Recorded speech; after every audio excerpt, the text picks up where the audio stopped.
সালামু আলাইকুম।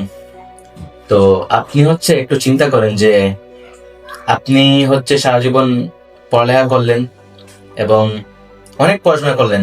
আপনি মানে দিন রাত পরিশ্রম করলেন, অনেক স্ট্রাগল করলেন জীবনে। দেন আপনি হয়তো একটা ভালো চাকরি পেলেন, জব করলেন বা ব্যবসা করলেন। এন্ড দেন আপনার নতুন জীবন শুরু করলেন, আপনি বিয়ে করলেন, আপনার লাইফে আরেকজন আসলো এবং দেন আপনাদের লাইফে আপনাদের বেবি আসলো, সন্তান আসলো, ফুটফুটে সন্তান আপনাদের জীবনে। তো আপনারা চিন্তা করলেন যে আপনারা একটা ট্রিপে যাবেন বা কোথাও একটা ঘুরতে যাবেন আর কি আপনাদের ফ্যামিলিকে নিয়ে। দেন আপনারা একটা বাসে গেলেন, বাসে উঠলেন।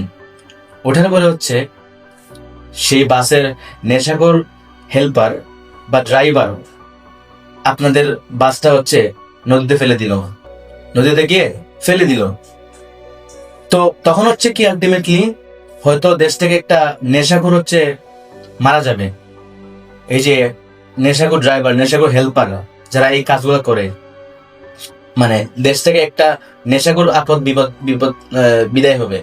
বাট আপনাদের পরিবার, আপনাদের লাইফ, আপনাদের বাচ্চা কাচ্চা, আপনাদের এগুলা দায়ভার কে নিবে? আসলে জীবন মৃত্যু আল্লাহর কাছে, হায়াত মতের কথা একমাত্র আল্লাহ জানে।